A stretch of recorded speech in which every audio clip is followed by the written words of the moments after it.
Doctor C రామోజులరెడ్డి pulmonologist గారి ఆధ్వర్యంలో నడపబడుచున్న Ramasreekara multi speciality hospitals Kadapa Nagarajupeta నందు ఇప్పుడు ఎన్టీఆర్ వైద్య సేవ ఈహెచ్ఎస్ మరియు ప్రైవేట్ ఇన్సూరెన్స్ కల వారికి మోకాళ్లు మార్పిడి అన్ని రకముల శస్త్రచికిత్సలు ఉచితంగా చేయబడుచున్నవి.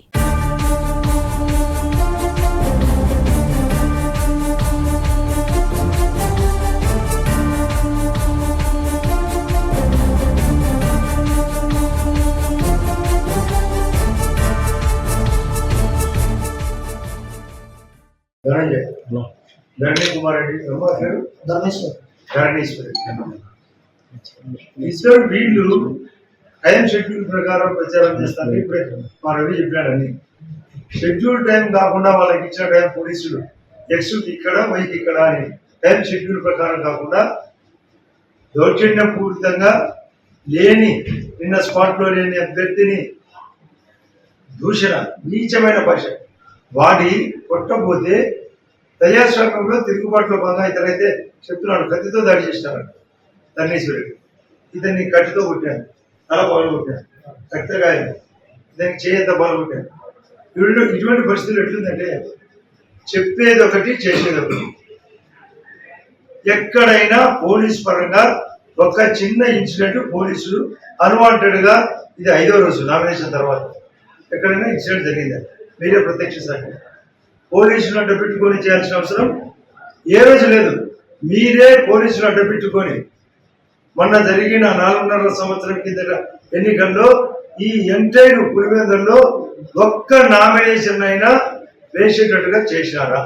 సర్పంచ్ ఎలక్షన్ కానీ మండల ఎలక్షన్ కానీ ఇటువంటి క్యారెక్టర్ ఉండి గతంలో ఉండేది మహాభారతంలో అసలు ఉన్నది లేనట్టు లేనిది ఉన్నట్టు అది మహేసభ ఆ రోజు.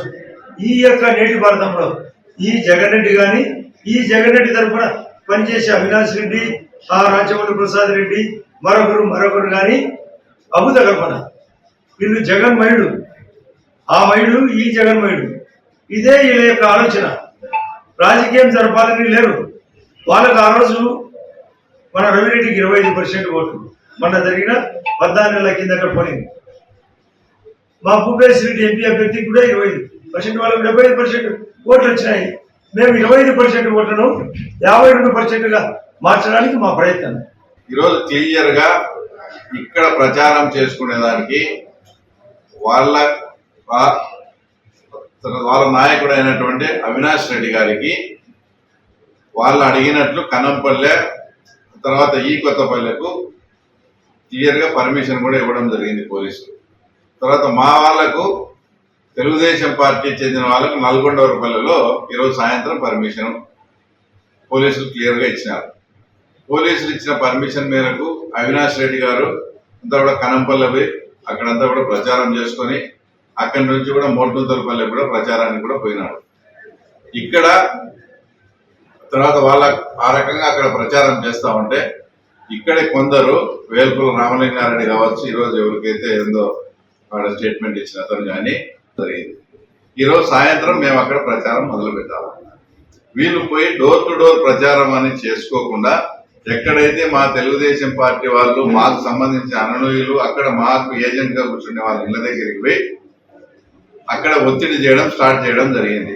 మీరు ప్రలోభాలు జరిగేటప్పుడు ఒక అబ్బాయి ఈ రకంగా వచ్చి ప్రెజర్ పెడతారన్న, మీరు కూడా వస్తే బాగుంటుందంటే మేము ఎటు సాయంత్రం అక్కడికి ప్రచారానికి ఎటు వెళ్ళాలి కదా అని చెప్పేసి వీళ్ళు కూడా ఆడికి పోవడం జరిగింది. అంటే వాళ్ళు ఏదో బలవంతంగా మమ్మల్ని ఎక్కించుకొని పోతున్నారన్నప్పుడు అక్కడికి పోయినప్పుడు వాళ్ళను రమ్మని వాళ్ళ వెహికల్స్ లోకి తర్వాత వీళ్ళు వద్దని ఆ రకంగా అక్కడ 100% ఘర్షణ జరిగిన మాట వాస్తవం.